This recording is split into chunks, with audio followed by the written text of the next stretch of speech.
All right, today's episode of Tequila Forever Tequila. I'm going to be doing a review on tequila Chinaco. Now, this is the only tequila to be produced in the Mexican state of Tamaulipas, and this was also the first premium tequila available in the US back in 1983. There is a lot of history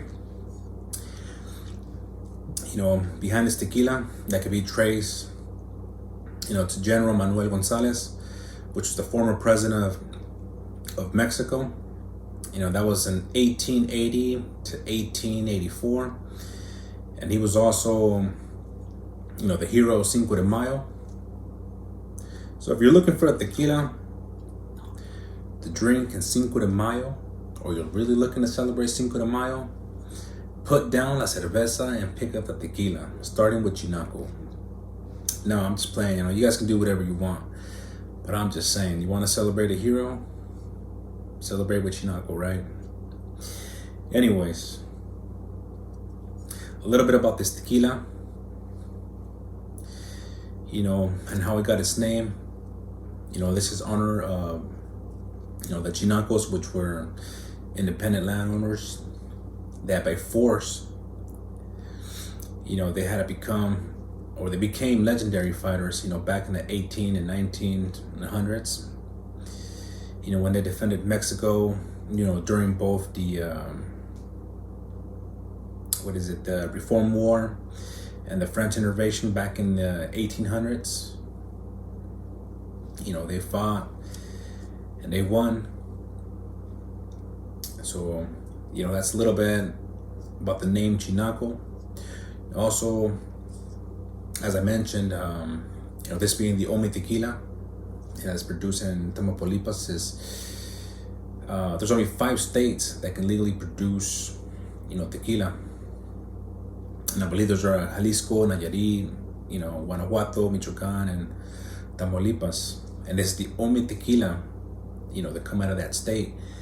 I believe, something with the land and the rights, I think they own some of the land there, or, they fought for that to be able to, to produce tequila there. So that's pretty cool. Now, General Manuel, is the great, grandfather of the founder of La Gonzaleña. I believe his name was, Guillermo Gonzalez Diaz Lombardo. I believe this was founded back in 1972. And was it, whatever, man, you guys can look it up. There's a lot of information if you guys are interested in it. But one important thing, though, that I do want to talk about this tequila, and before I do, just take a look at the bottle. You know what I'm saying? I just cracked it open, and then this is the back of it. This is a non-number 1127. BP 1259 is on the side of the bottle. Lot 109. You got the little tag here which says, "For many years, Chinaco 100% agave tequila defied bribery. Then the tiny La Gonzaleña distillery stunned generations of discerning drinkers and stopped producing. Now, after a short absence, the river name returns. Today, the tequila that leaves La Gonzaleña is only a mere trickle compared to the production of the giant tequila factories. But every drop of Chinaco is produced under the direction of 4 sons of Guillermo Gonzalez. It is meticulously crafted and lives up to its legendary heritage of excellence." So yeah, this is the press imports. Something that I did want to talk about. Check it out. So I believe the first bottles are the bottles they call paper labels. There was I think a green label, red. There was the Añejo Muy, Añejo Caliente, or Chinaco Caliente, or something like that. And those were imported by Robert Denton and Marilyn Smith. And I believe after that, was being imported by Field and Jones. And then I think the press is the current one to this very day. It's been really difficult to get, all that information straight on when it was, when the distributors changed or whatsoever. But when you hear people talk about this tequila, sometimes you hear the name Robert Denton, and the reason is because it's believed that during that time when he was importing it, that is guaranteed when it was the best product of Chinaco. Germán Gonzalez, if that name sounds familiar, that is the creator of Tears of Llorona. I believe that's when he was a part of it. He was the master distiller there. And he left in 2007 to create the T1 tequila and, the Tears of Llorona. So a little bit about that. I believe after, Robert Denton started importing, the white labels of El Tesoro tequila. Anyways, Field and Jones is another one you hear people talk about, and that is supposed to be because that is also guaranteed the original juice. And when I say original, I mean that's when Germán Gonzalez was there. And when it comes to the press one, here's the thing. So they say when they started making these, the first initials was, I think, a G or GG, was for Germán Gonzalez.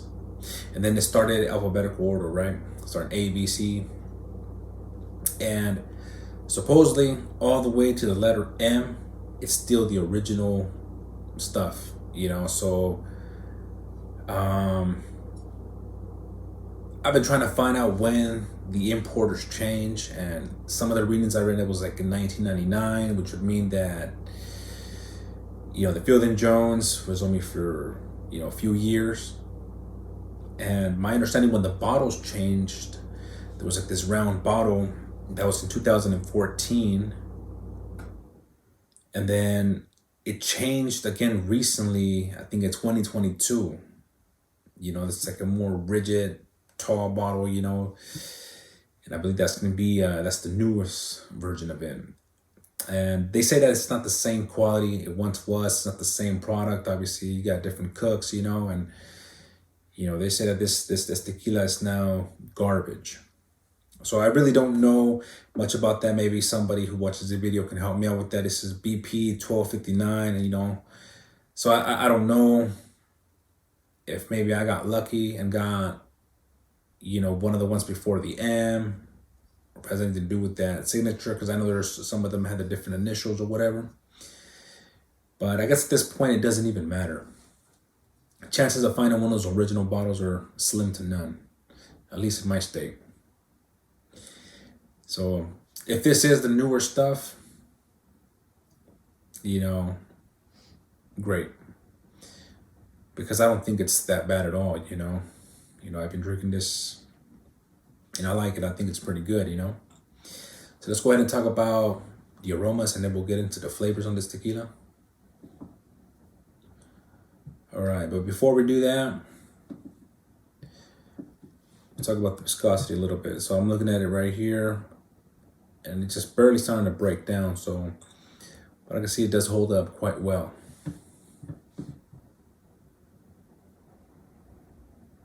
All right, so on the nose, what I get,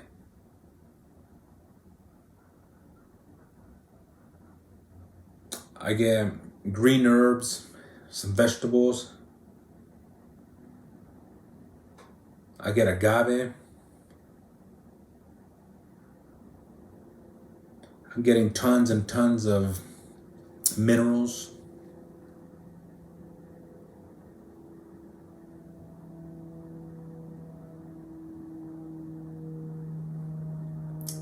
Some cinnamon.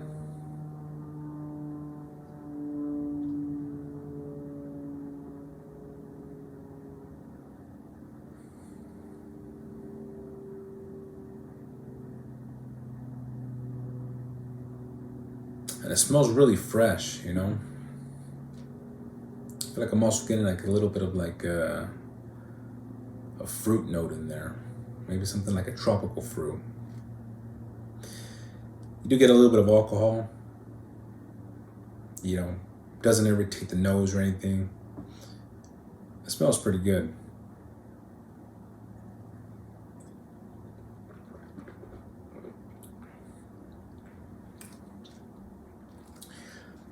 Now, when you first sip it, you get, you know, all the herbs, and then you get lots and lots of minerals.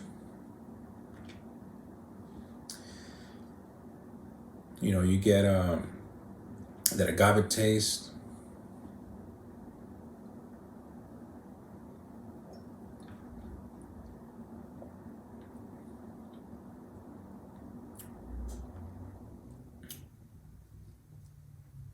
Something a little bit like tangy. You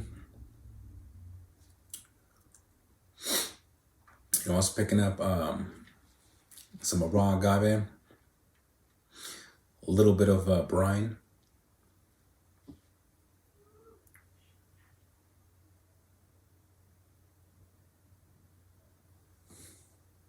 I'm trying to smell it again and see if I get that also on the nose, because I picked that up on the taste.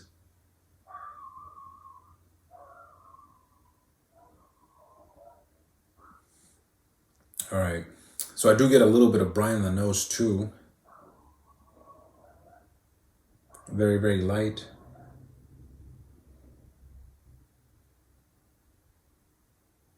And I'm also getting a little bit of like a little bit of smoke, like very, very light smoke on the aroma.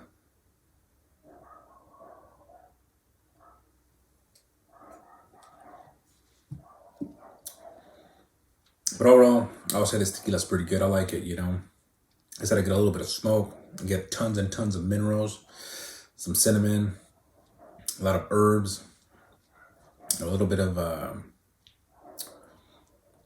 brine. It's a nice tequila, you know. Like I said, I don't know if this is the newer stuff or the older stuff, and I guess I really don't even care, you know. Maybe sometime in the future I'll pick up, you know, one of the newest bottles and do a comparison or try it out, do a review on it to see if it's the same product or not. But, you know, like I said, 10 cents to find any one of those original bottles. It's gonna be like slim to none, so I guess it doesn't even matter. If this is the newer stuff, I'm gonna go ahead and rate this like 84, 85. Yeah, I find it to be pretty good, you know. It goes down smooth. You do get a little bit of like a burn. It goes away immediately. There's followed by a little bit of a heat, but it is tequila, so I don't mind it. You know what I'm saying? I think it's not bad, you know. So I think 84, 85. That's pretty good. I think this is like $45, you know, for this tequila. So, anyways, I hope you guys enjoyed the video. Salud.